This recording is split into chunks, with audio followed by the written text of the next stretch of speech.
cuando el abogado, con voz fría y metódica, leyó las palabras del testamento de Ricardo, declarando mi nombre ausente de toda herencia, el frío de la decepción me caló hasta los huesos, dejándome entumecida, inmóvil en el gran salón.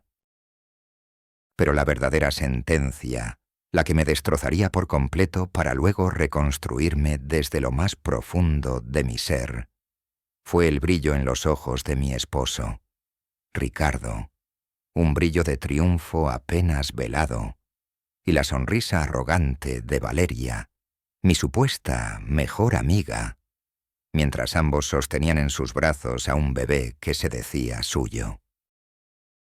En ese instante, en la misma sala donde me había abandonado por ser estéril, una verdad terrible se cernió sobre mí, el eco de una cruel ironía que me heló la sangre. La carta que encontré años después revelaría la horrible mentira, una que iba más allá de la infidelidad, una que implicaba a un inocente. Sofía, a sus 35 años, era un eco desdibujado, una sombra dolorosa de la mujer vibrante, llena de luz y risas que alguna vez había sido.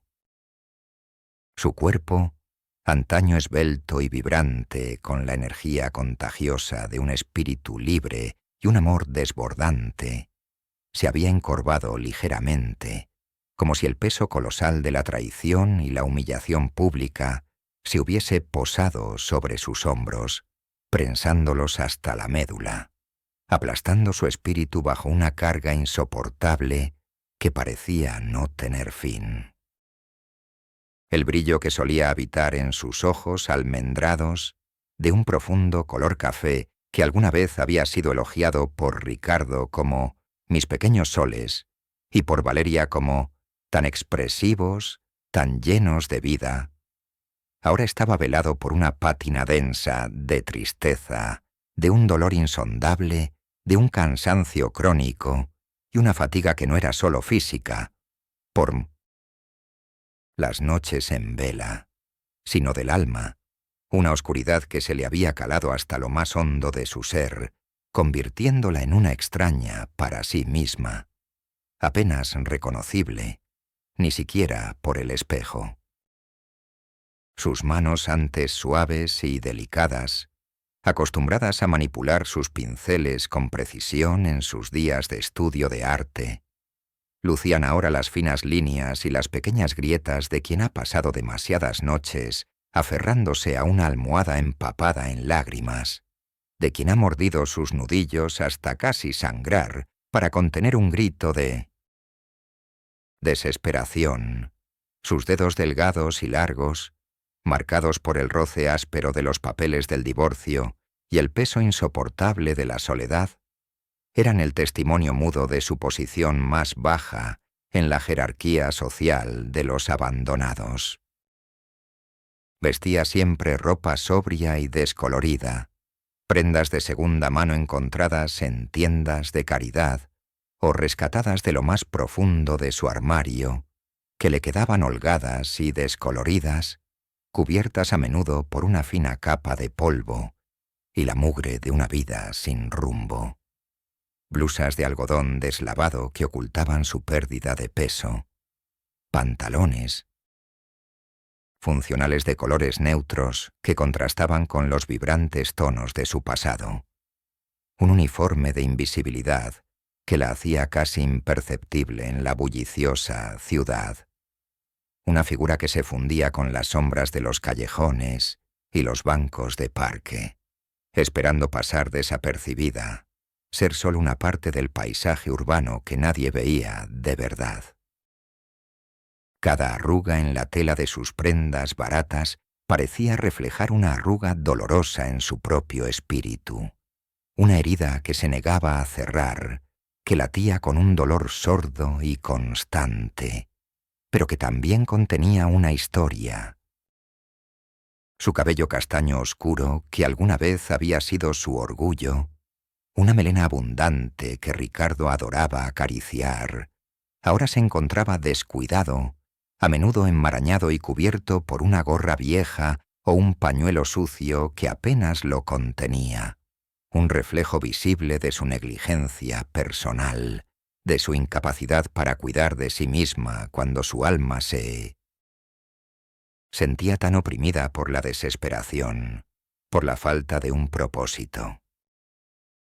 Su entorno, el hogar que alguna vez fue su santuario de amor, risas compartidas y sueños entrelazados con Ricardo, se había transformado en un mausoleo de recuerdos, un espacio donde cada objeto, cada sombra, cada sonido, le recordaba la traición, el engaño, la burla. El aire allí olía a polvo acumulado en los rincones olvidados, a café frío que se había quedado en la taza de la noche anterior y a las impresiones de los interminables papeles del divorcio que cubrían cada superficie plana, testimonio mudo de su pesadilla legal y emocional. Cada rincón, antes lleno de pequeñas fotografías familiares que capturaban momentos felices y recuerdos de viajes inolvidables, ahora albergaba montones de expedientes judiciales, cada página un recordatorio cruel de su vulnerabilidad, de la mentira descarada que había sido su vida, de la fachada que se había derrumbado sin previo aviso. La casa, que una vez fue el centro de su universo, el ancla de su existencia, ahora era solo un cascarón vacío, un espacio donde cada objeto evocaba un recuerdo doloroso, una promesa rota, una carcajada hueca que resonaba en los pasillos silenciosos, una burla al amor que ella había creído real. La opulencia de la casa, los muebles caros, el jardín inmaculado, todo lo que antes significaba seguridad y felicidad, se había convertido en un monumento a su dolor, a la traición. La injusticia, para Sofía, no era un concepto abstracto que se debatía en los libros. Era una puñalada constante y palpable, una herida abierta que le impedía respirar, que le robaba el aliento y le apretaba el pecho con una garra helada.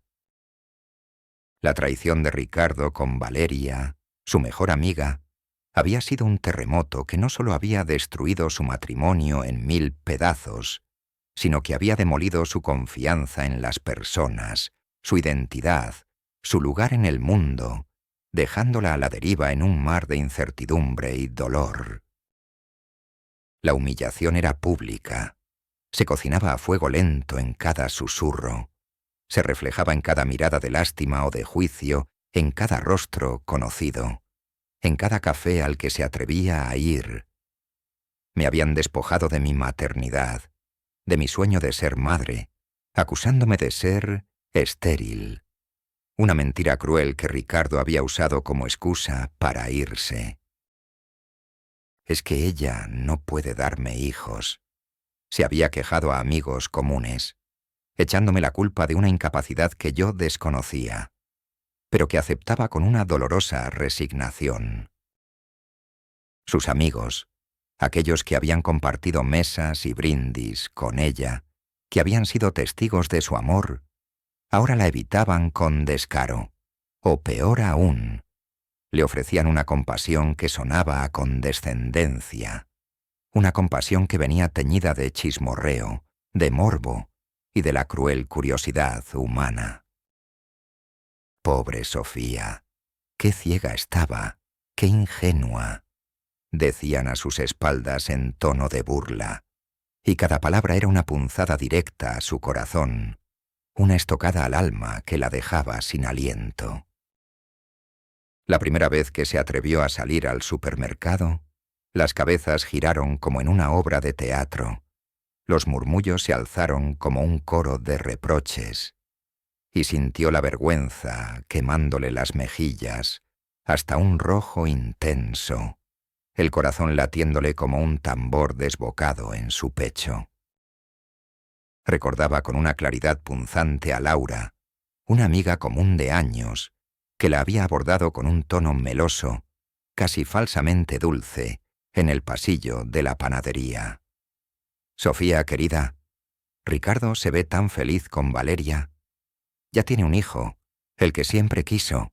Deberías seguir adelante. No te aferres a algo que ya no es. Ya te superó. Él ya la superó a ella. La frase, dicha con una sonrisa que no alcanzaba sus ojos, que no reflejaba la piedad que fingía, se sintió como un golpe directo en el estómago, un nudo apretado en la garganta que le impedía respirar, que la ahogaba en su propio dolor. Las lágrimas se le agolparon en los ojos, picándole la vista con una urgencia brutal, pero se negó a derramarlas, su orgullo maltrecho, su dignidad pisoteada, aferrándose a una última brizna de fortaleza interior. Sus músculos se tensaron hasta el punto de doler. Sus manos se apretaron hasta que las uñas se clavaron en la palma. El dolor físico una distracción efímera del abismo emocional que la consumía. Se sentía como si un puño invisible le hubiera golpeado el plexo solar, dejándola sin aire, sin voz, sin fuerzas para luchar en ese momento. Dentro de su propia mente, el desprecio era aún más gélido, más insoportable que el frío del asfalto. Los fantasmas de su pasado, de su carrera destruida, de sus colegas que la habían abandonado cuando cayó en desgracia, la perseguían sin descanso, noches tras noche. Su excelencia en la planificación comunitaria y en la defensa de los derechos humanos se había convertido en un estigma, una condena silenciosa que la arrastraba. Susurraban sobre su locura y su idealismo absurdo, cuando en realidad había sido la víctima de una red de corrupción política que la había usado y desechado sin miramientos. En la desoladora soledad de su rincón en la calle, se aferraba a la tenue esperanza de que algún día la verdad saldría a la luz, que su nombre sería limpiado. Pero cada día era un recordatorio fresco de la herida abierta, de la carne viva expuesta al aire. En su monólogo interno, una voz incesante se repetía una y otra vez, un lamento silencioso. ¿Cómo llegué a esto? ¿Cómo mi pasión por la justicia social, mi búsqueda de la verdad y la equidad, me trajo aquí, a la indigencia? ¿Qué tengo de malo? ¿Por qué el mundo es tan cruel con aquellos que intentan hacer el bien? No puedo entenderlo. No puedo seguir así, arrastrándome en este pozo de dolor y desesperación, de olvido. Esta no soy yo, esta sombra no me representa, no es mi esencia. Me han convertido en una sombra, en una lástima andante.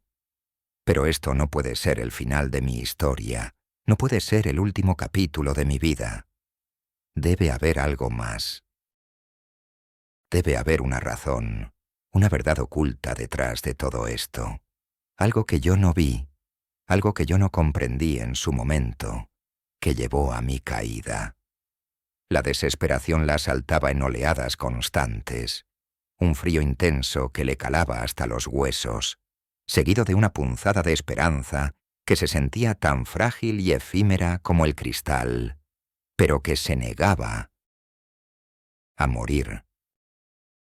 Sus noches estaban pobladas de pesadillas recurrentes, el sonido de los aplausos de sus días de gloria y las voces de sus antiguos compañeros resonando en sus sueños, la sensación de estar atrapada en una jaula de dolor y vergüenza, sola, observada, juzgada por un mundo que no conocía su verdad, que solo veía la superficie, la capa de mugre que la cubría.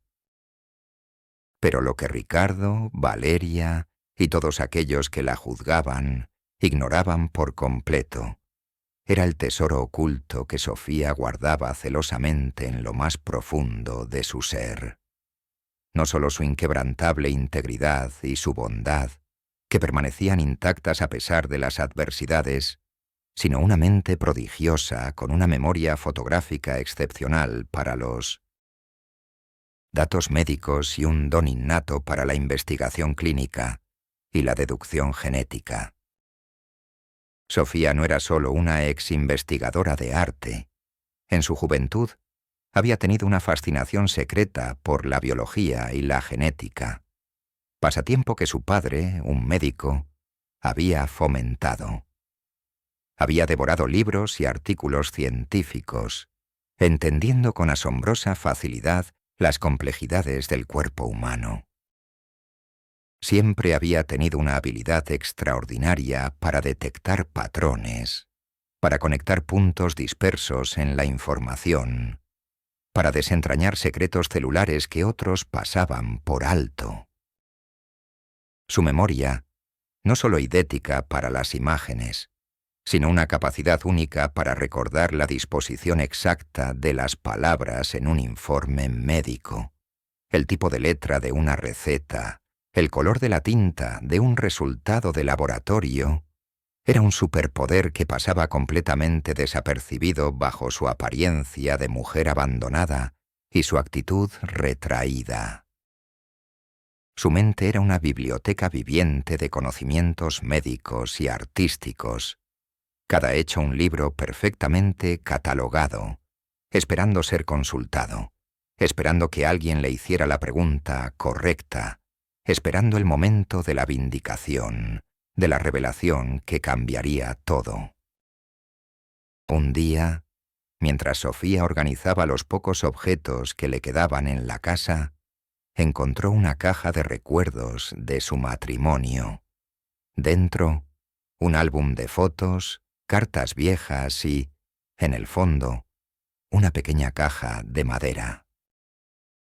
Dentro, junto a unos viejos anillos de compromiso, encontró una carta, doblada y amarillenta, con el membrete de una prestigiosa clínica de fertilidad. La caligrafía en el sobre era de Ricardo. La fecha, 1 año antes de su matrimonio. Al principio su pensamiento instintivo fue de simple nostalgia, una carta antigua de Ricardo. Pero cuando la abrió, y sus ojos se posaron en las primeras líneas, el aire se le escapó de los pulmones. No era una carta de amor, era un informe médico confidencial dirigido a Ricardo, de la clínica de fertilidad Élite. El diagnóstico era devastador: azospermia severa e irreversible. Es decir, Ricardo era estéril. Y la carta no terminaba allí. Había una postdata, escrita a mano por Ricardo, dirigida a un contacto no identificado. Necesito una solución, doctor. Rápida y discreta. Sofía no puede saberlo, y necesito un heredero. Ya lo sabes. El nombre del médico firmante. Doctor Alejandro Ferrer, un especialista en reproducción asistida que Ricardo conocía de sus círculos sociales. Elian, el narrador, se inclina.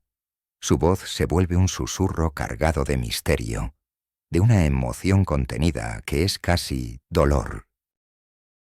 ¿Sabes, mi querido amigo, lo que se siente cuando el velo de la ilusión, el velo de una vida entera, se desgarra de golpe, revelando una verdad que te hiela la sangre hasta los huesos, una verdad que es más dolorosa que la mentira que la cubría? Una traición de una magnitud que Sofía jamás imaginó. La duda se sembró en su corazón con la fuerza de un rayo, una chispa fría que encendió su mente. ¿Ricardo era estéril? ¿Y me culpó a mí? ¿Y me dejó por eso? ¿Y ese bebé? ¿El bebé de Ricardo y Valeria no es suyo? Es fruto de una manipulación aún más oscura. Su escepticismo inicial, la que le decía que era solo un error, una coincidencia sin sentido, un cruel juego del destino, luchó con la persistencia incesante de la señal, la incongruencia de lo que veía con lo que había vivido. Recordó las viejas historias de su suegra sobre la obsesión de Ricardo por tener un heredero. por continuar el linaje familiar, una obsesión que ahora adquiría un matiz siniestro.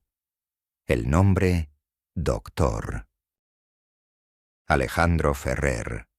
Le sonó extrañamente familiar, como un eco de algún escándalo médico que había escuchado en su infancia, pero que nunca había profundizado.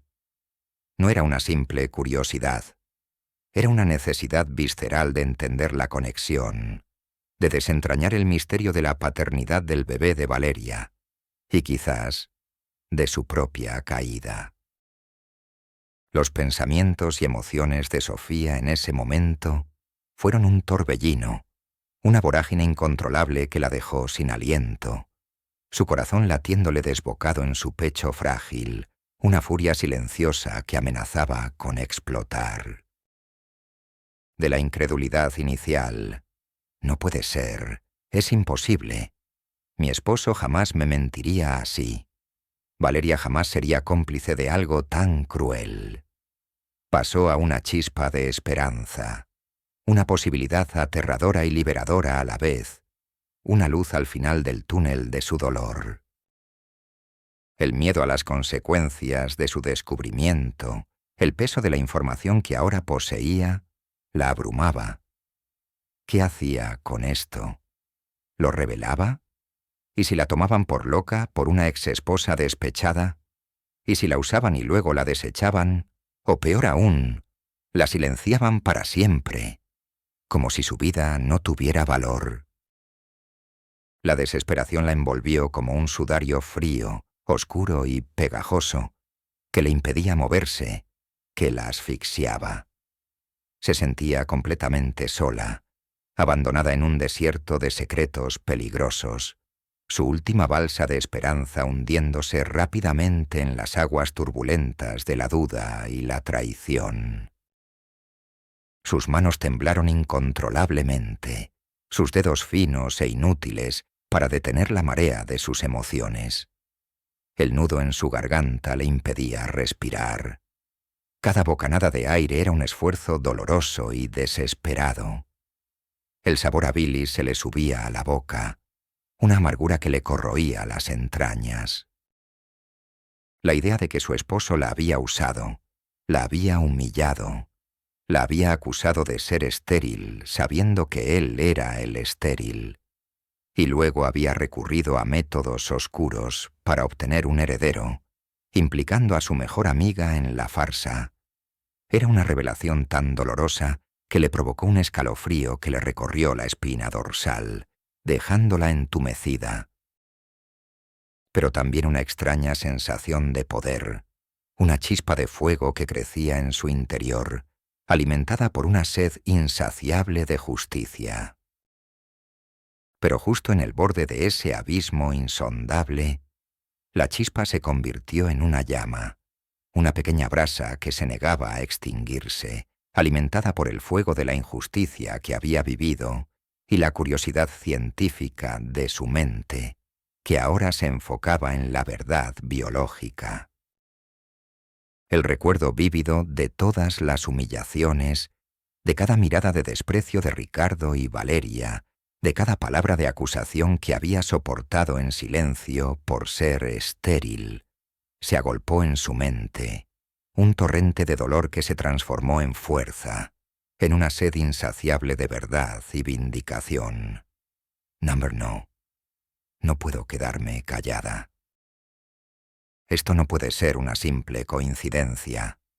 Si Ricardo era estéril, si el bebé de Valeria no es suyo, si mi propia vida ha sido una mentira construida sobre el silencio y la crueldad de mi esposo y mi mejor amiga, entonces no pueden salirse con la suya. No me hundo. No me entregaré a la desesperación. No seré la víctima patética que ellos esperan que sea. Mi esposo me dejó por ser estéril, pero la carta que encontré años después revelará la horrible mentira. La ironía es demasiado grande para ignorarla. Es mi oportunidad, mi única oportunidad de luchar contra ellos, de desmantelar este sistema que me ha consumido, de exponer sus crímenes. La determinación, una fuerza férrea y silenciosa, se encendió en su pecho, una brasa ardiente que la impulsó a la acción, a la búsqueda de su propia verdad, de su propia identidad, de su propia justicia. Si ellos creen que pueden pisotear a los demás con impunidad, que pueden construir imperios de felicidad falsa sobre la miseria ajena, se equivocan. Ricardo no sabe con quién está tratando, no sabe lo que mi mente, lo que mi memoria idética para los detalles médicos, lo que mi intuición científica es capaz de hacer cuando se le empuja al límite. No sabe que una mujer despreciada, una esposa abandonada, no solo sufre en silencio, sino que desentierra verdades ocultas, verdades que son más peligrosas que cualquier fortuna, que cualquier reputación.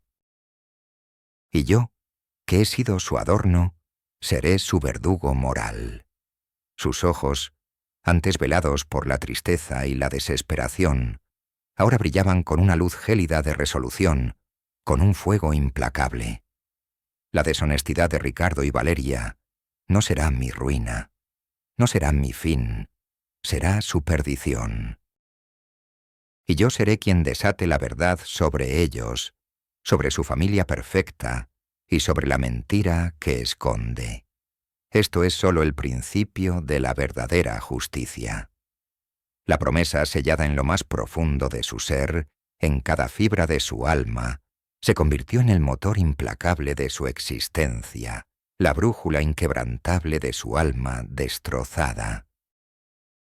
El proceso de la transformación de Sofía, su meticulosa y secreta investigación, fue una odisea de disciplina férrea, ingenio desbordante y una paciencia sobrehumana, forjada en la fragua ardiente de la traición personal y la injusticia más íntima. Cada día era una batalla extenuante contra el reloj, contra el miedo a ser descubierta, contra el frío de la soledad que la envolvía, y contra la sombra amenazante de Ricardo y Valeria, que se cernía sobre ella como un presagio.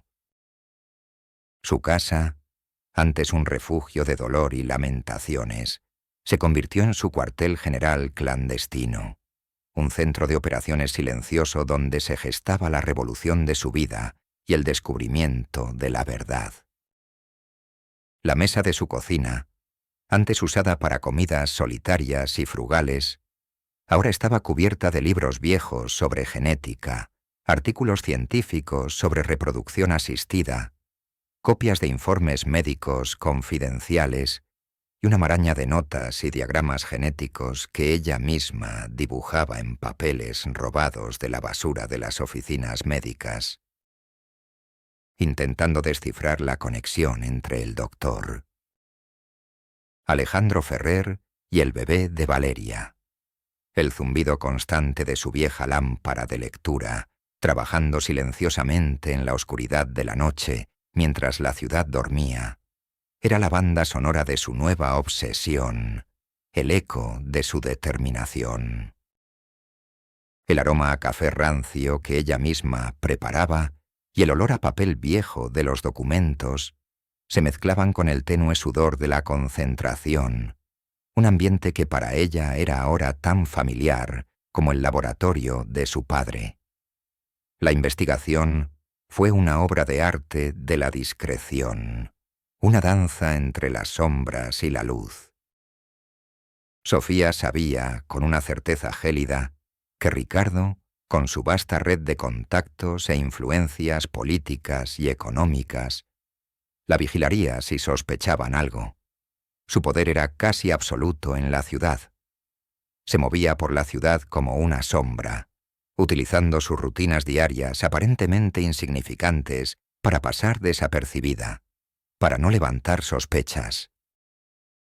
Fingía ir a clases de yoga o a boutiques de lujo, mientras en realidad se dirigía a archivos de periódicos, bases de datos o reuniones clandestinas. Utilizó su inteligencia observadora, ahora agudizada por la urgencia, y su profunda memoria idética para reconstruir cada detalle de los informes médicos de Ricardo, cada conversación con Valeria, cada gesto de ambos, buscando anomalías, discrepancias, los pequeños hilos sueltos en la gran mentira de su paternidad. Recorrió los archivos de periódicos antiguos en las hemerotecas más recónditas, haciéndose pasar por una estudiante de medicina o una investigadora, buscando artículos sobre reproducción asistida, sobre escándalos en clínicas de fertilidad y sobre la relación del doctor Alejandro Ferrer con Ricardo. El polvo de los viejos archivadores era ahora su perfume, la pátina de la verdad que la envolvía. Descubrió que el doctor Ferrer había estado implicado en un escándalo menor años atrás, un caso de manipulación de donaciones de gametos, y que Ricardo había sido su cliente en ese tiempo, justo antes de que él y Valeria anunciaran el milagro de su embarazo. No soy la única que busca la verdad, pensó con una amargura que le quemaba las entrañas. Este silencio sobre el origen del bebé es el mismo patrón que el escándalo del doctor Ferrer. Ricardo y Valeria están implicados en algo mucho más oscuro. La recolección de pruebas se volvió el juego más peligroso de su vida. Una partida de ajedrez donde cada movimiento podía costarle su última brizna de esperanza, o incluso su libertad. Recordó que había guardado en un viejo diario de su infancia algunas anotaciones sobre sus conversaciones con el doctor Ferrer en las reuniones sociales de Ricardo y algunos nombres de pacientes que él había mencionado. Necesitaba autenticar esos datos y encontrar a alguien que confirmara la verdad sobre el bebé de Valeria. Las noches que pasaba intentando descifrar los viejos datos eran interminables. Sus ojos ardían, pero el descubrimiento de cada nueva pieza del rompecabezas era una inyección de adrenalina, una chispa de vida. Esto es oro, pensaba, sus dedos temblorosos al revisar los gráficos de manipulación genética.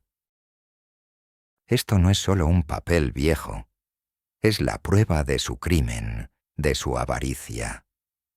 Ricardo pensó que lo había borrado todo, que nadie vería sus huellas, que su legado era intocable. Pero se equivocó. Subestimó a la persona equivocada, la que está acostumbrada a ver lo que otros ignoran.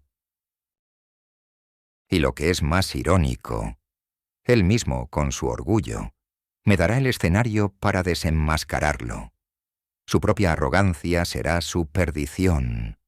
Su deseo de un heredero perfecto será su ruina.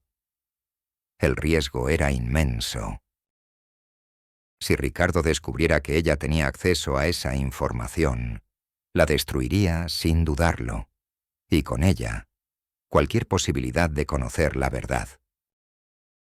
¿Sabes, mi querido amigo, lo que se siente al tener en tus manos la verdad que puede derribar la fachada de toda una vida, sabiendo que esa verdad te quiere bajo tierra, silenciada para siempre?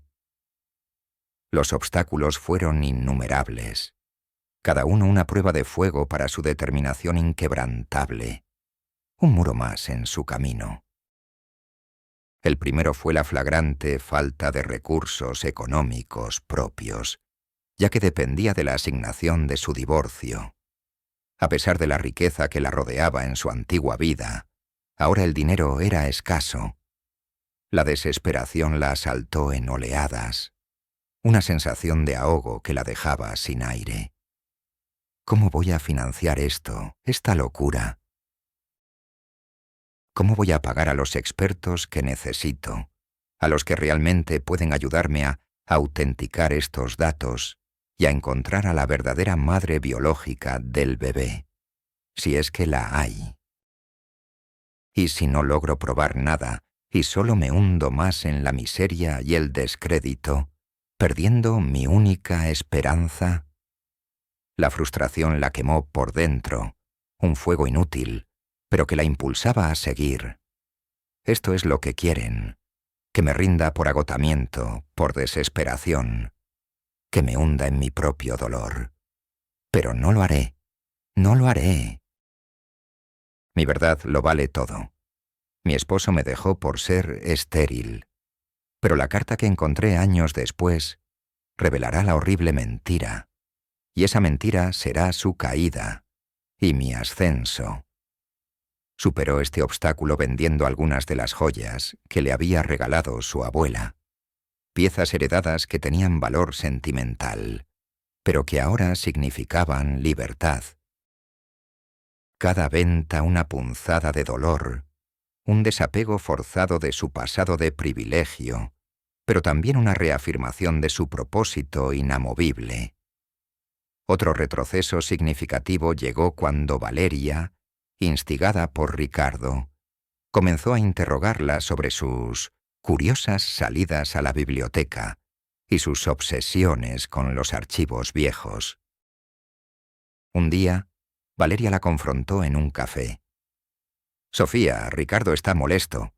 Dice que estás hurgando en su vida. ¿Qué estás buscando? Sé discreta, no querrás problemas. Piensa en el bebé. Papá y yo estamos felices». Su voz, melosa pero con un filo de amenaza, era un intento de intimidación. La paranoia se apoderó de ella. Sentía que cada paso, cada llamada, cada palabra que pronunciaba, era monitoreada, grabada. Hubo momentos de verdadero pánico, donde pensó en rendirse, en huir, en desaparecer de la faz de la tierra. ¿Qué pasa si me atrapan? ¿Qué pasa si me hacen daño? ¿Y si no logro probar nada y solo me hundo más, arrastrando a los pocos que creen en mí? Pero la imagen del rostro de Ricardo, su desprecio por ella, la mentira sobre el bebé, el recuerdo visceral de la injusticia que había sufrido, la impulsaron a seguir adelante, a no ceder ni un milímetro. Superó este obstáculo utilizando su inteligencia estratégica. Cambió sus rutinas de forma drástica, usó rutas diferentes para sus investigaciones clandestinas. Aprendió a detectar si la seguían con trucos sencillos e incluso llegó a tender pequeñas trampas para confirmar que estaba bajo vigilancia, como dejar mensajes crípticos en la basura del 1900 restaurante del club, observando quién los recogía. Se entrenó en técnicas básicas de evasión y contravigilancia, convirtiéndose en una experta en pasar desapercibida, en moverse como un fantasma en la ciudad, un fantasma con una misión. Cada vez que encontraba una nueva evidencia, cada vez que superaba un callejón sin salida que parecía infranqueable, un monólogo interno de 2 a 3 párrafos se disparaba en su mente, explorando las ramificaciones emocionales y estratégicas de sus descubrimientos, analizando cada detalle, cada posible consecuencia. Cuando logró confirmar que el bebé de Valeria había nacido a través de una subrogación ilegal, utilizando un óvulo donado y esperma de Ricardo, a pesar de su esterilidad, esto complicaba el fraude, y que la madre subrogada, una mujer joven y desesperada, había sido silenciada y enviada al extranjero. Esto es lo que necesitaba. Esta verdad, este silencio, esta manipulación, todo encaja. Ricardo no solo me mintió, sino que manipuló una vida. Pensó que lo había borrado todo, que nadie vería sus huellas, que su legado era intocable. Pero se equivocó. Subestimó a la persona equivocada, la que está acostumbrada a ver lo que otros ignoran. Y lo que es más irónico, él mismo, con su orgullo, me dará el escenario para desenmascararlo. Su propia arrogancia será su perdición. Su deseo de un heredero perfecto será su ruina. Su determinación se endurecía con cada nuevo descubrimiento, como el acero en la forja. Cada nuevo detalle es un ladrillo más en el muro de su caída, una pieza que encaja perfectamente en el puzle de su destrucción. Y cada noche sin dormir, cada sacrificio, cada gota de sudor, valdrá la pena cuando la verdad finalmente salga a la luz, cuando el mundo vea la oscuridad que esconden detrás de su fachada de familia perfecta. La voz de Sofía, mi querido amigo, se estaba forjando en el fuego de la adversidad, en el crisol de su propio dolor y su inquebrantable búsqueda de la verdad. Una voz que pronto resonaría con la fuerza de un huracán, barriendo todas las mentiras a su paso. En su cruzada solitaria, Sofía encontró almas inesperadas, seres humanos con un corazón noble que se convertirían en alianzas forjadas en la autenticidad, la confianza y el respeto mutuo, pilares inquebrantables de su búsqueda de justicia y sobre todo, de su propia y profunda sanación. La primera, y la más crucial para su resurgir, fue el doctor Alejandro Ferrer. Sí, el mismo médico que había firmado la carta.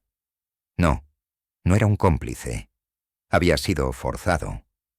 Era un hombre de 50 y tantos años, con el cabello plateado y una mirada atormentada.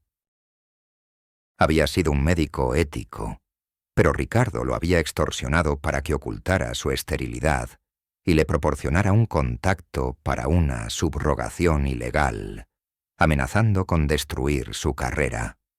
El doctor Ferrer había vivido con el peso de la culpa por años. Sofía lo encontró, moribundo, en un hospital público, tras una fuga de información sobre la clínica de fertilidad. Se acercó a él con la carta en la mano. «Doctor Ferrer», dijo con su voz suave, «sé lo que Ricardo le hizo. Necesito la verdad. Por el bebé, por la justicia. Mi querido amigo, el reencuentro de dos almas heridas en medio de tanta oscuridad». Ferrer la miró. Sus ojos, antes cansados, se abrieron con asombro al reconocer la carta y la determinación de Sofía. «¡Sofía! No puedo creerlo, pensé que nunca...» «Sí, te contaré todo». «Has sido mi infierno». Don Ricardo vio en Sofía no solo a una víctima, sino a una mujer con una inteligencia y una determinación asombrosas, capaz de desenterrar secretos olvidados. La motivó no solo la lealtad a su conciencia, sino la indignación ante la injusticia que había envuelto la caída de Sofía y la manipulación de su propia carrera. «Sofía, si esto es lo que creo que es, Ricardo, él es un monstruo. Te ayudaré.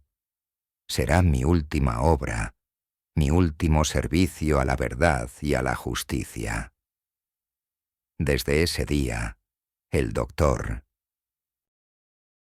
Ferrer se convirtió en su mentor técnico y médico, su guía en el mundo de la reproducción asistida y la ética médica, enseñándole no solo a cómo autenticar los datos de su antiguo proyecto, sino a comprender la magnitud del engaño y su conexión con la paternidad del bebé. Sus conversaciones, a menudo en el silencio de la habitación del hospital, eran extensas, llenas de sabiduría, anécdotas y un respeto mutuo que crecía con cada nuevo descubrimiento. El doctor Ferrer le dio a Sofía las herramientas para traducir su intuición en pruebas concretas, su voz en una acusación resonante y devastadora. El segundo aliado, un pilar fundamental en la recolección de pruebas tangibles y la navegación del sistema legal, fue la fiscal Gabriela Soto. No la misma del otro caso. Era una mujer de 40 y tantos años, de complexión atlética y mirada penetrante, una fiscal de distrito con una reputación intachable y un olfato infalible para la corrupción y el tráfico de personas. Era conocida por su integridad y su implacable búsqueda de la justicia. Sofía y el doctor Ferrer se acercaron a ella en su concurrida oficina, nerviosas pero decididas, para reportar la esterilidad de Ricardo, la subrogación ilegal y la manipulación del bebé. Gabriela al principio se mostró escéptica, con su habitual cautela profesional. Señores, las historias de conspiraciones son complejas. Y las pruebas pueden ser difíciles de obtener, especialmente contra una figura tan poderosa como Ricardo, un hombre con tantas influencias. Pero cuando Sofía, con una calma impresionante, le mostró la carta original de la clínica, los documentos de subrogación ilegal obtenidos por el doctor Ferrer, y le explicó la conexión con la desaparición de la madre biológica del bebé, la expresión de Gabriela cambió. Lo que vio en Sofía no fue una mujer despechada o una teórica de la conspiración, sino una mujer con una mente brillante y una determinación férrea, que había desentrañado una red de secretos que pocos habrían detectado. Su motivación fue la intriga del caso, el desafío de desenmascarar a un hombre tan poderoso y, por qué no decirlo, la oportunidad de un último gran caso que pusiera a prueba sus habilidades y su compromiso con la justicia. Un caso que podría cambiar el sistema y limpiar la imagen de la Fiscalía. Gabriela utilizó sus habilidades para la investigación oficial, la búsqueda de registros ocultos en bases de datos criminales y la verificación de información sobre el pasado de Ricardo y Valeria. Fue ella quien descubrió viejos reportes de desapariciones de mujeres jóvenes que habían trabajado como madres subrogadas, reportes que habían sido silenciados y manipulados por la influencia de Ricardo. Fue ella quien, con métodos ingeniosos y al borde de la legalidad, obtuvo acceso a los archivos ocultos de los registros financieros de Ricardo, donde encontró pruebas documentales devastadoras de cómo había pagado por la subrogación ilegal, cómo había manipulado el certificado de nacimiento del bebé y cómo había silenciado a la madre biológica para ocultar la verdad.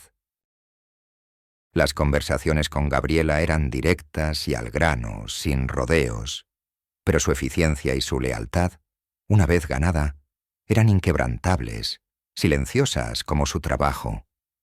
Ella le dio a Sofía las herramientas para convertir su intuición en evidencia sólida, irrefutable, su sombra en un rayo de luz que expondría la verdad, por dolorosa que fuera.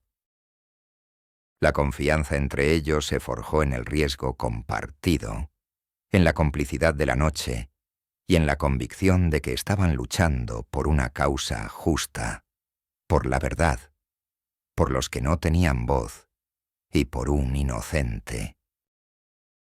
A medida que el momento de la verdad se acercaba inexorablemente, la tensión en el aire alrededor de Ricardo y Valeria se volvió tan densa que se podía cortar con un cuchillo, una cuerda tensa a punto de romperse. Ricardo, con su fachada de hombre de familia perfecta, cada vez más resquebrajada, y Valeria, con su sonrisa altiva desdibujada por el nerviosismo, comenzaron a sentir una presión insoportable, una sensación de asedio constante.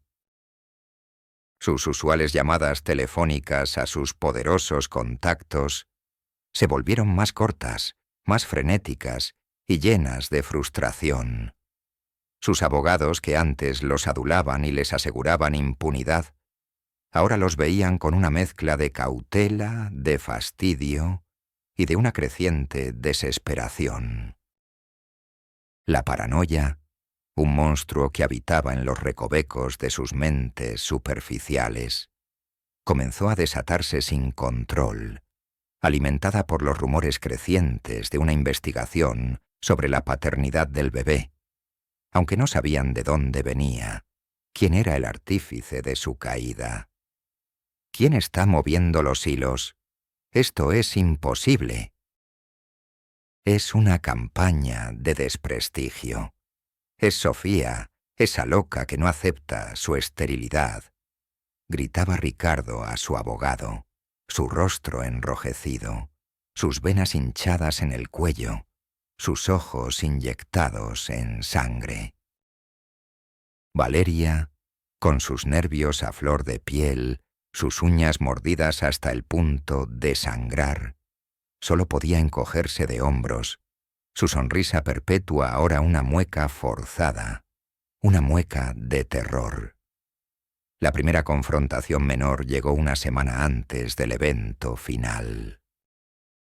Sofía, por sugerencia de Gabriela, envió una discreta carta anónima, con pruebas concisas y puntuales sobre la subrogación ilegal y la manipulación de documentos, a la junta directiva de la empresa de Ricardo, sin mencionar su nombre, solo los hechos irrefutables. Ricardo recibió una llamada furiosa de un miembro de la junta, un hombre de negocios implacable, exigiéndole explicaciones y amenazando con una auditoría interna exhaustiva. Ricardo, con una astucia digna de un lobo acorralado, intentó desestimarla como chismes de la competencia, envidiosos, pero su voz, al hablar con Valeria unos días después, era tensa, cargada de una furia contenida. «Valeria, ¿has visto algo? ¿Hay algo que no me estés contando? Alguien está hurgando en nuestros asuntos, en el bebé». Su mirada era una punzada de sospecha, sus ojos pequeños escrutándola con una intensidad malsana.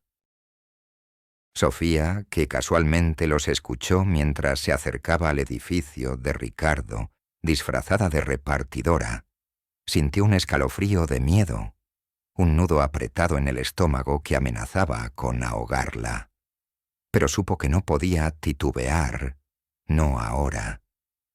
Mantuvo su expresión neutra. Su monólogo interno se desató en una cascada de pensamientos. Me están observando, con esa mirada suya que me da escalofríos. Saben que algo se mueve, algo que los amenaza, pero no saben qué. Esa es mi mayor ventaja. Tengo que ser fuerte, inquebrantable. No puedo darle ninguna pista, ni el más mínimo atisbo de duda. Mi calma es su tormento, su incertidumbre. Están buscando un rastro de miedo en mis ojos, pero solo encontrarán mi determinación férrea, mi inquebrantable resolución. Una segunda amenaza directa, aún más descarada, llegó un par de días antes del gran evento de gala familiar que Ricardo había organizado para presentar al bebé en sociedad. Valeria, presionado por Ricardo, se acercó a Sofía en la casa, con una sonrisa que no alcanzaba sus ojos. «Sofía, Ricardo está muy molesto. He oído rumores muy serios. Sé que estás indagando. Te doy una última oportunidad. Silencio, o las cosas se pondrán muy feas para ti. El bebé... Piensa en el bebé. Él no tiene la culpa». Su voz, melosa pero con un filo de amenaza, un veneno que Sofía reconocía, era una amenaza directa. Sus manos se apretaron, sus puños temblaban ligeramente, sus ojos clavados en Sofía, intentando intimidarla. ¿Puedes sentir la tensión, mi querido amigo? El filo de la amenaza cortando el aire. Sofía la miró a los ojos, sin parpadear, sin titubear. No había miedo en su mirada, solo una fría determinación, una resolución inamovible. «Valeria», dijo su voz tranquila y clara, sin un atisbo de emoción, cada palabra una estocada. «Tienes razón. El bebé no tiene la culpa. Por eso estoy haciendo esto. Y tú, Valeria y Ricardo, Tienen mucho que perder, mucho más de lo que imaginan. Y eso es lo que los hace vulnerables, no a mí. No me arrepiento de nada.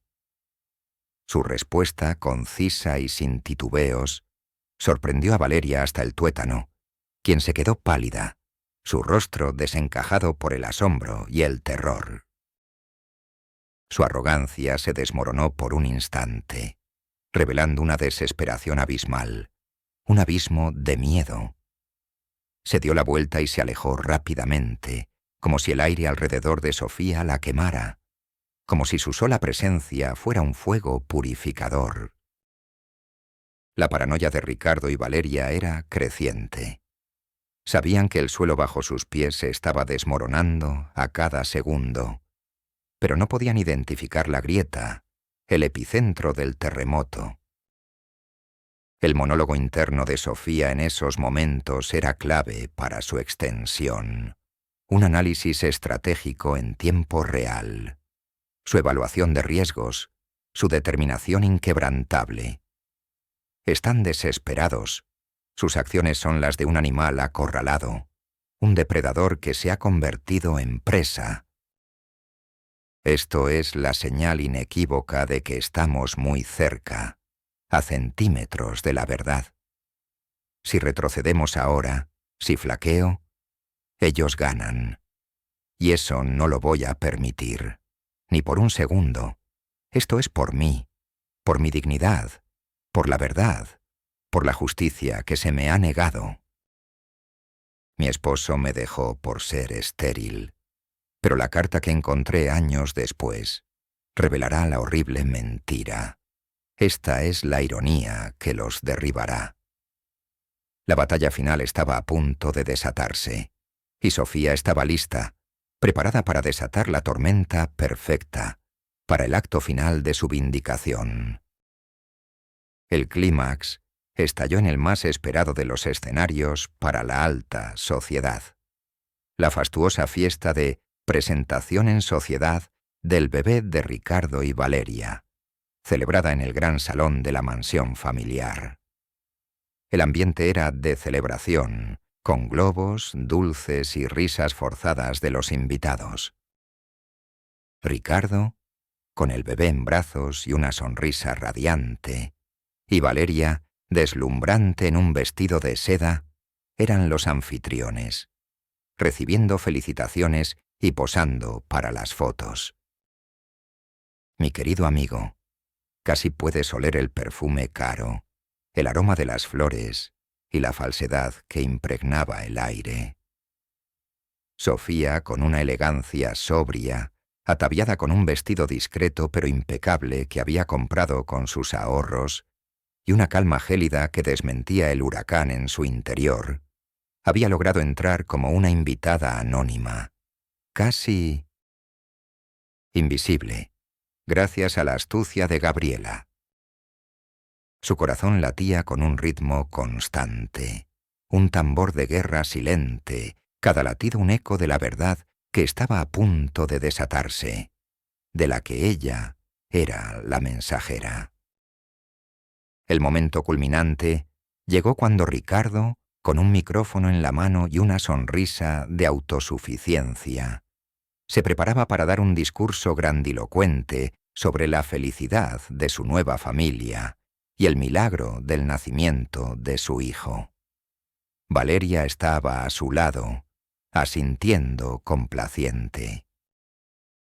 Las luces se atenuaron para el video promocional de la familia, y la gran pantalla de alta definición detrás de ellos, que debía mostrar fotos del bebé, se encendió de repente con una imagen diferente, una que no figuraba en el programa.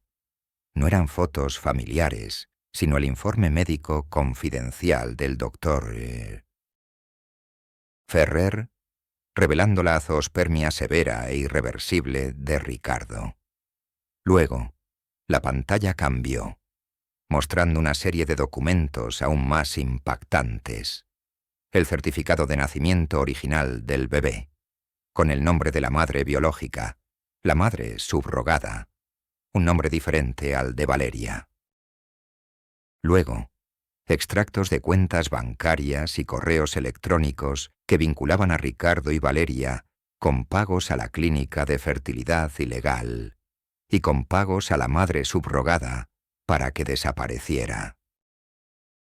Finalmente, un video oculto, grabado por Gabriela en un encuentro secreto con la madre subrogada, mostraba a esta mujer, asustada pero decidida, confesando cómo Ricardo y Valeria la habían extorsionado para que cediera al bebé y cómo la habían amenazado para que guardara silencio.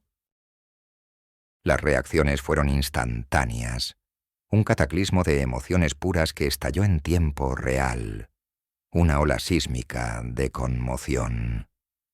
Ricardo, al ver las imágenes y los documentos irrefutables, y al escuchar la voz de la madre subrogada revelando su crimen, se le atragantaron las palabras en la garganta, tosiendo violentamente. Su rostro, antes tan seguro y arrogante, se tornó blanco como la cera. Sus ojos pequeños se abrieron con un horror puro, desorbitados por el shock. Se llevó una mano al pecho, jadeando por aire. Su sonrisa falsa se desvaneció por completo, revelando una máscara de terror y una furia incontrolable que lo desfiguraba. «Mentiras. Es un complot. Esto es una manipulación, un montaje diabólico. Es Sofía, mi ex esposa. Es su venganza». Su voz, que antes era potente y resonante, ahora era un graznido ahogado, cargado de incredulidad, desesperación y una furia descontrolada que apenas podía contener. El sudor frío le perlaba la frente, empapándole el cuello de su camisa impecable. Sus manos temblaban incontrolablemente, incapaces de aferrarse al bebé, que lloraba asustado. Intentó abalanzarse hacia la pantalla, luego hacia Sofía, pero su propio equipo de seguridad, alertado por Gabriela y el doctor Ferrer, lo detuvo, susurrándole desesperadamente que se calmara, susurros que sonaban a reproche. Su cara, hinchada de rabia, temblaba incontrolablemente, un patético reflejo de su derrota inminente. Valeria, que estaba a su lado, al ver las imágenes, al escuchar su propia complicidad, se quedó petrificada, inmóvil, como una estatua. Sus ojos, antes llenos de orgullo, se llenaron de incredulidad, luego de una furia helada, y finalmente de un dolor desgarrador, al darse cuenta de que toda su vida había sido una farsa, construida sobre la traición. Las palabras de Ricardo se perdieron en el aire, inaudibles para ella. Se desplomó en su silla, su rostro completamente blanco. Un gemido agudo y desesperado escapó de sus labios. La revelación la golpeó como un rayo, una verdad devastadora que la desnudó por completo. «No, no es verdad. Yo no sabía. Ricardo, me has arruinado». Sus palabras, un lamento ahogado y roto, resonaron en el silencio ensordecedor de la sala, un eco de su propia ruina. El bebé, que estaba en brazos de Ricardo, fue tomado suavemente por un oficial de protección infantil, mientras sus llantos llenaban el salón. La madre subrogada, presente en la sala con el apoyo de Gabriela, avanzó con lágrimas en los ojos, extendiendo sus brazos hacia su hijo. El doctor Alejandro Ferrer, sentado discretamente entre el público, en un rincón oscuro, sonrió con una satisfacción tranquila, una sonrisa que no era de alegría, sino de justicia, sus ojos encontrándose con los de Sofía, un asentimiento de orgullo silencioso y profundo. La fiscal Gabriela Soto, observando desde un rincón estratégico, cruzó los brazos, una pequeña sonrisa asomando en sus labios curtidos, la satisfacción del trabajo bien hecho. Los espectadores, que al principio susurraban con curiosidad, ahora se ahogaban en un silencio sepulcral, un shock colectivo que los había dejado sin habla. Sus ojos estaban muy abiertos. Sus rostros reflejaban una mezcla de conmoción, indignación profunda y un asombro reverente ante la magnitud del engaño y la brillantez de la revelación orquestada por una mujer a la que habían subestimado.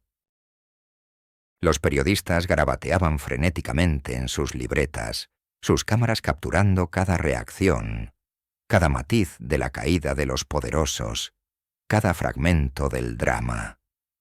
Y allí estaba, mi querido amigo, la inversión de poder, tan absoluta, tan innegable, que casi podías verla flotando en el aire.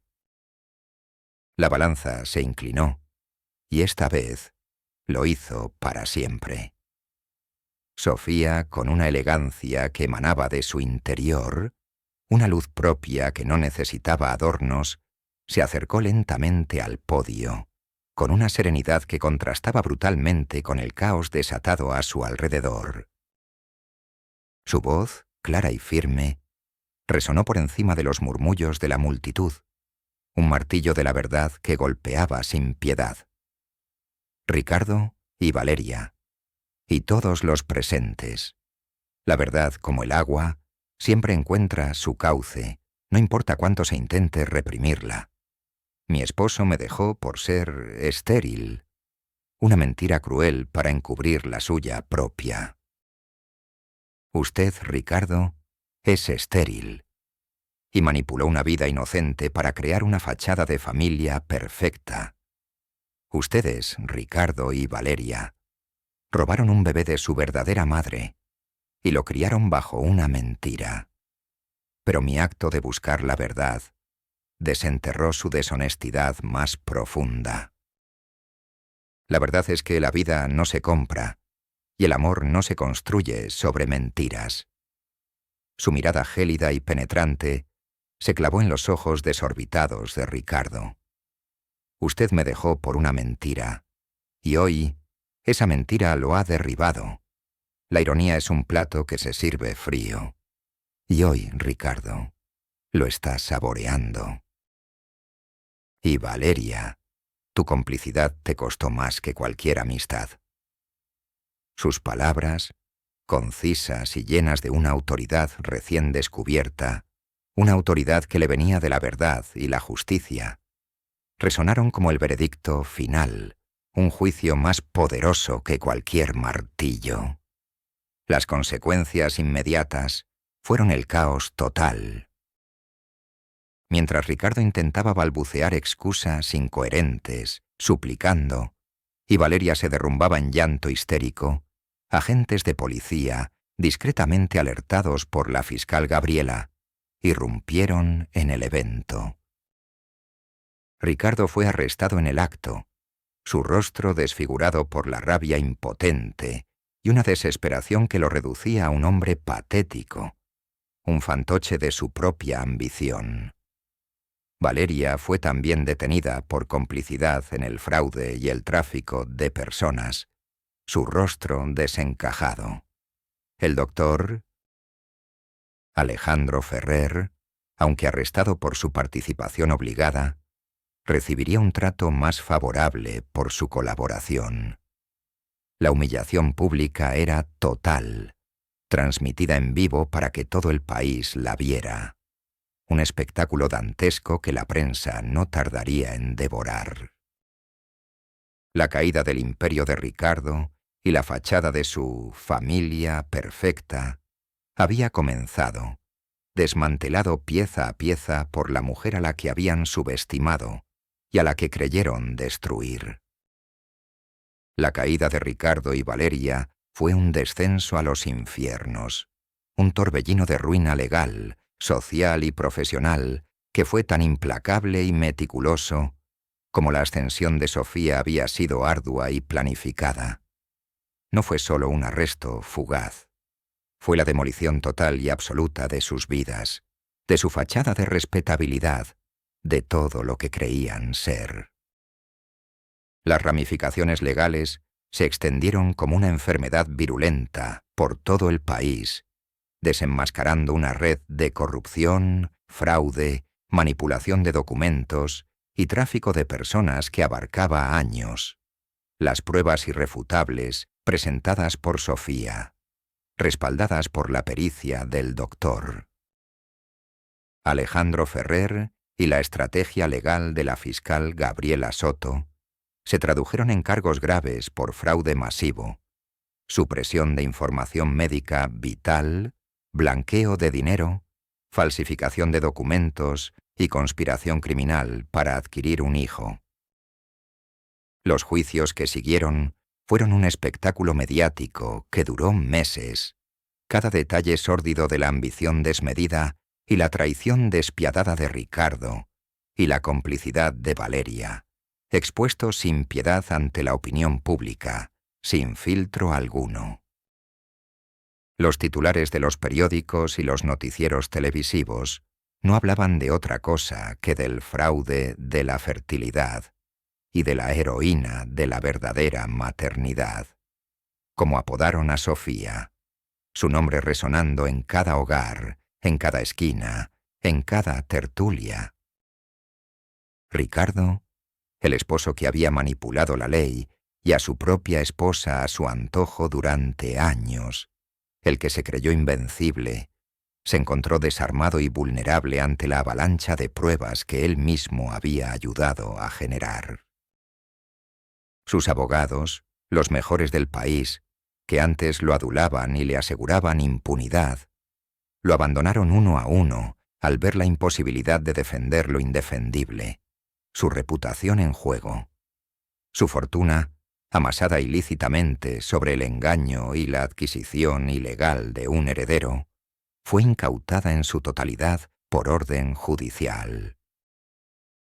Sus cuentas bancarias fueron congeladas, sus propiedades embargadas y subastadas públicamente, sus activos liquidados para indemnizar a las víctimas de sus fraudes y para establecer un fondo de justicia para las madres subrogadas explotadas.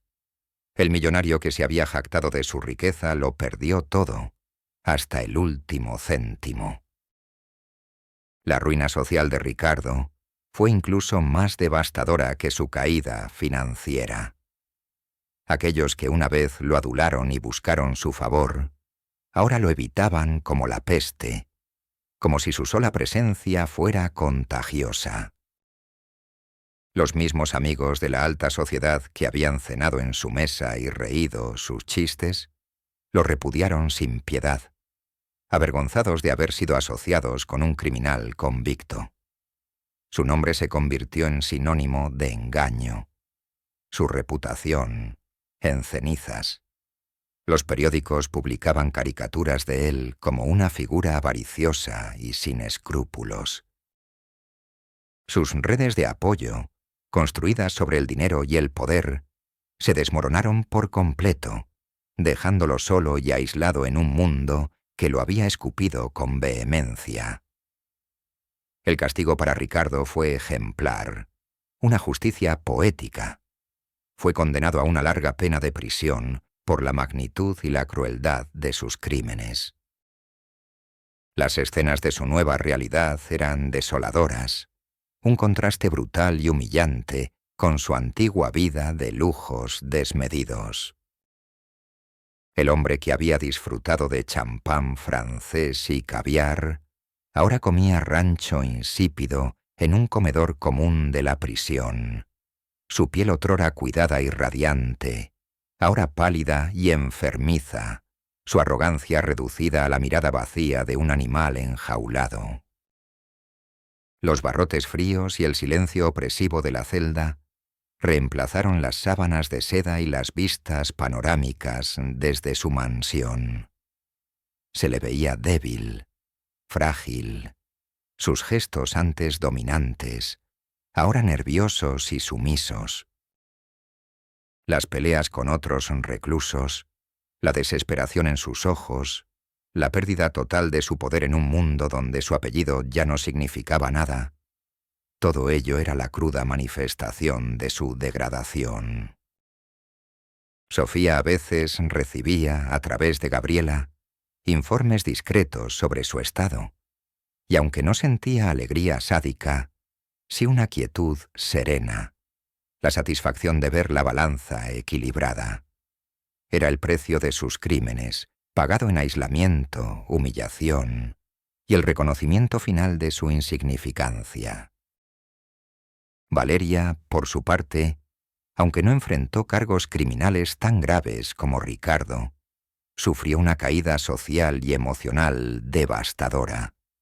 La revelación de su complicidad en el fraude y su traición a Sofía la golpeó con la fuerza de un tsunami. La mejor amiga que había engañado a Sofía fue despojada de su burbuja de privilegios. La vergüenza y el shock la sumieron en una profunda crisis existencial. De la noche a la mañana, la sociedad que la había adorado le dio la espalda, viéndola como un símbolo de la mezquindad y la corrupción. Perdió sus amistades, sus invitaciones a eventos exclusivos se esfumaron, y la riqueza que disfrutaba desapareció con la incautación de los bienes de Ricardo.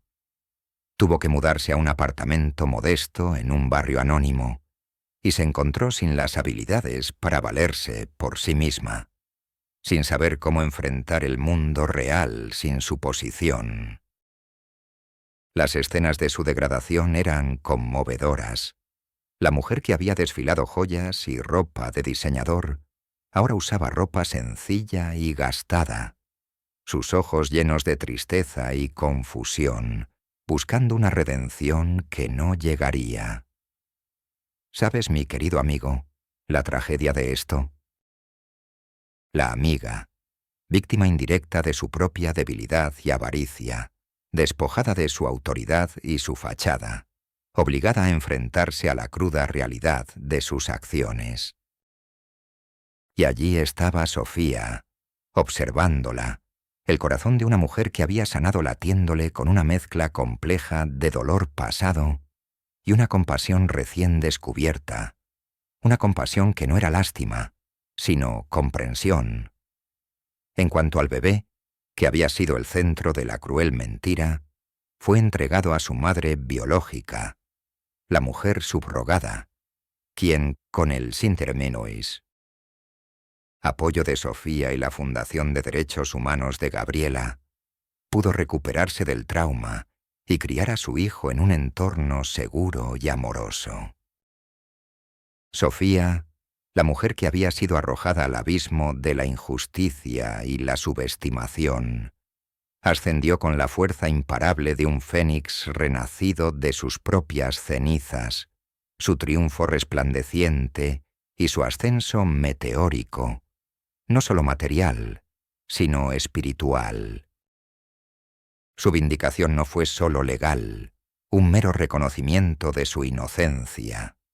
Fue un renacimiento completo del alma, de su espíritu, de su propia identidad. Tras la victoria devastadora en el tribunal y la disolución ignominiosa del imperio de Ricardo, la historia de Sofía conmovió al país entero, convirtiéndose en un símbolo de esperanza y resiliencia. Su brillo innato, su inteligencia estratégica y su inquebrantable ética no pasaron desapercibidos esta vez, con la inestimable ayuda del doctor Alejandro Ferrer, quien se recuperó de su culpa y se convirtió en su socio principal y consejero médico, y el apoyo incansable de la fiscal Gabriela Soto, quien se unió a ella como directora legal. Sofía fundó Veritas Nascendi, una organización sin fines de lucro dedicada a proteger los derechos de las madres subrogadas, a luchar contra la manipulación genética y el tráfico de niños, y a promover la ética en la reproducción asistida.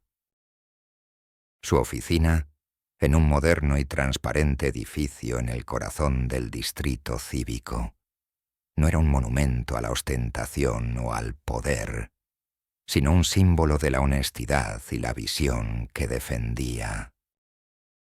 Las paredes llenas de diagramas de genealogía y expedientes de casos no ocultaban nada, reflejando su compromiso inquebrantable con la verdad y la transparencia.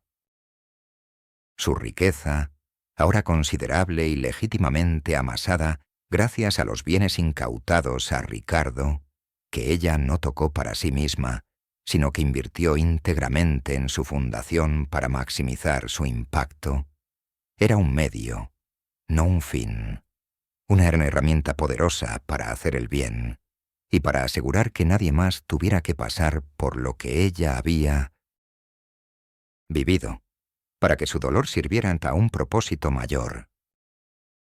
Había sanado emocionalmente. El dolor del pasado había dejado una cicatriz, sí, pero una cicatriz de fortaleza, de resiliencia y de propósito, no de amargura. Su paz interior era palpable, un aura de quietud, de sabiduría y de serenidad que emanaba de su presencia, inspirando a todos los que la rodeaban. El impacto de su éxito fue profundo y transformador, resonando mucho más allá de su propia vida. Las madres subrogadas, que habían sido explotadas por redes ilegales, ahora tenían acceso a programas reales de apoyo legal y psicológico. El doctor Ferrer, sanado y vindicado, volvió a ejercer la medicina ética, dedicando su vida a la fundación de Sofía.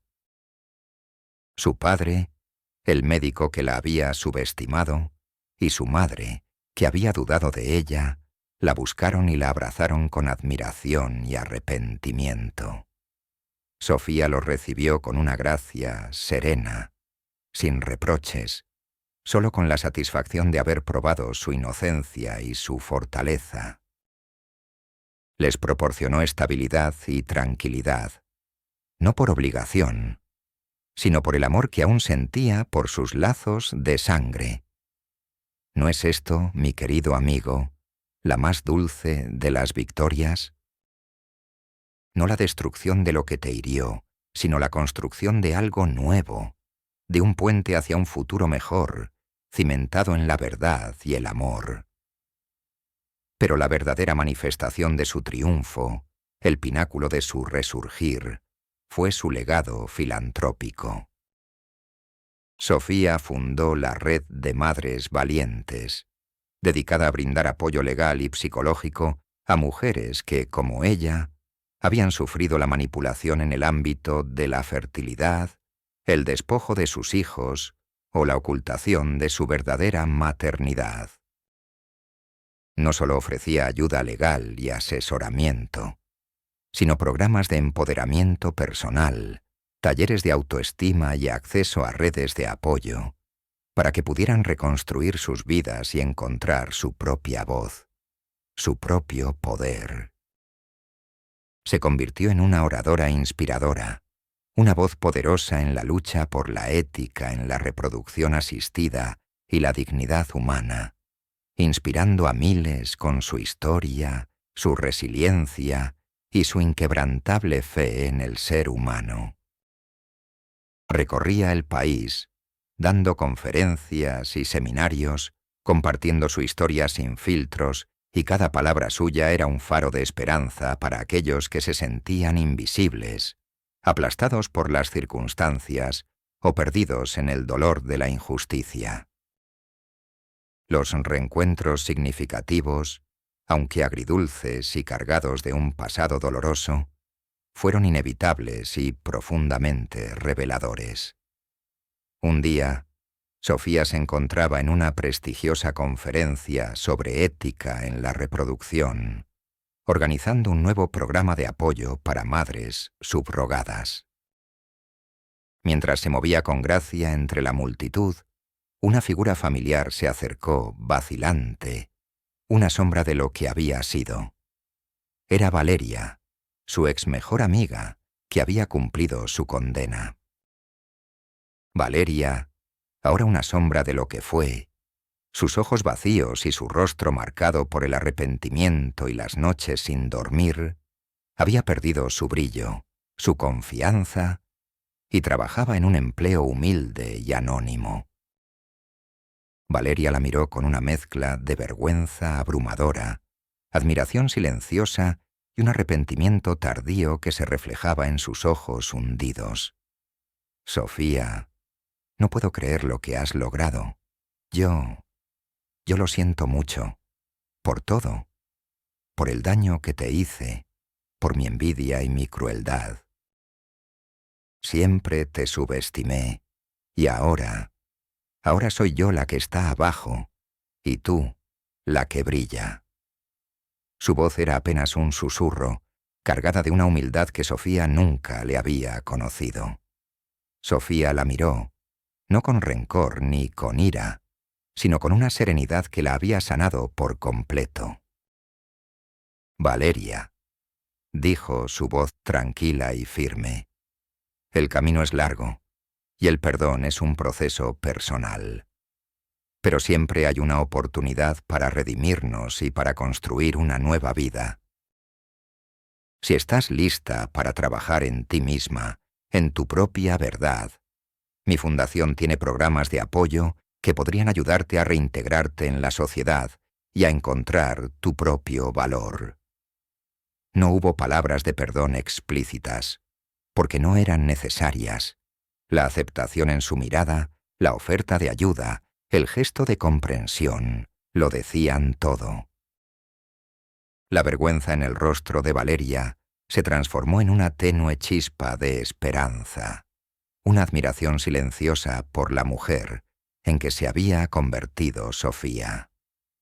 Otro reencuentro ocurrió cuando Ricardo, tras cumplir su condena, intentó contactar a Sofía a través de un abogado. Quería disculparse, arreglar las cosas, probablemente buscando algún tipo de beneficio o redención. Sofía accedió a un encuentro en un lugar público, con Gabriela presente. Ricardo, demacrado y con el peso de la prisión sobre sus hombros, la miró con una mezcla de remordimiento y una sombra de su antigua manipulación. «Sofía, he cambiado. He reflexionado. Me arrepiento profundamente. Solo quiero tu perdón. Quiero que veas que soy otro hombre». Sofía lo miró, no con ira, sino con una distancia tan vasta como el universo. «Ricardo», dijo su voz tranquila y llena de una autoridad que él nunca había conocido en ella, «no hay nada que perdonar. Tú me quitaste todo con una mentira, y al hacerlo, sin saberlo, me diste la oportunidad de construir algo mejor, algo real. No soy la mujer que conociste.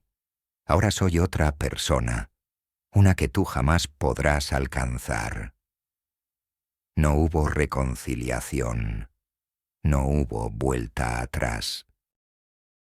Ricardo se quedó allí, con su arrepentimiento vacío, enfrentando la realidad de que la mujer que había roto había renacido de una manera que lo empequeñecía y lo dejaba obsoleto. Su figura, antes imponente, ahora era insignificante frente a la luz que Sofía emanaba. La nueva vida de Sofía era un testimonio viviente de su resiliencia inquebrantable. Su hogar, ahora un lugar lleno de paz, propósito y la calidez de su propio éxito, era un santuario de tranquilidad, un lugar donde solo la verdad residía. Su día a día estaba lleno de significado, equilibrando las responsabilidades de su exitosa fundación con el tiempo para su propio bienestar, su crecimiento personal y la lectura apasionada. En sus ojos, la herida del pasado se había convertido en una cicatriz de fortaleza, un mapa de su viaje, y su paz interior era la joya más preciada de su corona, un tesoro que había forjado en la adversidad. Ya no era la esposa engañada, la víctima de la subestimación, sino una líder, una voz influyente, una mujer plena que había trascendido la adversidad y había encontrado el verdadero valor de la existencia en la integridad, el servicio a los demás y la construcción de un legado. Su historia se convirtió en un faro para innumerables personas en todo el mundo, un ejemplo de cómo levantarse de las cenizas. Al final, mi querido amigo que me escucha con tanta atención, la historia de Sofía no es solo el relato amargo de cómo su esposo la dejó por ser estéril, y cómo la carta que encontró años después reveló la horrible mentira. Es una epopeya sobre la dignidad inquebrantable del espíritu humano y la búsqueda incansable de la justicia y la autorreconstrucción. La vida de Sofía fue la prueba viviente de que el verdadero valor de una persona no reside en la riqueza material, en el estatus social o en las apariencias efímeras, sino en la resiliencia del alma, la integridad inquebrantable del corazón y la inquebrantable determinación de superar la adversidad, no importa cuán grande sea. Su camino, sembrado de dolor, desprecio y humillación, la llevó a comprender que la verdad, la compasión, la honestidad y la perseverancia son los cimientos inamovibles sobre los que se construye una fortuna imperecedera, no solo material, sino espiritual, una riqueza que nadie puede robar. Sofía nunca buscó la venganza por la venganza misma, por el mero goce de ver sufrir. Su recompensa fue la restauración de su propia valía, la recuperación de su identidad y la capacidad de transformar su dolor más profundo en una fuerza incontenible para el bien, para reparar el daño causado y construir un mundo más justo, más empático. Su legado perdurará por generaciones, no solo en los programas que financió, en las vidas que su fundación tocó y en las verdades que reveló, sino en el mensaje imperecedero que su vida susurró a los vientos, un mensaje de esperanza y fortaleza. Que la deshonestidad, por profunda y dolorosa que sea, no es el final del camino, que las semillas de la crueldad y la mentira, por mucho que broten en el poder y la vanidad, terminarán por marchitarse, por secarse y ser barridas por el vendaval implacable de la verdad. Y así, Sofía, la mujer que fue engañada y abandonada, no solo se convirtió en otra persona, en una versión superior de sí misma, sino en un faro luminoso de la verdad en un mundo que a menudo prefiere la mentira, dando voz a los que no la tenían, y convirtiéndose en un símbolo eterno de la resiliencia humana. Su historia es la prueba de que, al final, la verdadera justicia siempre encuentra su camino, y que la mayor victoria es ser, simplemente, quien realmente estás destinada a ser.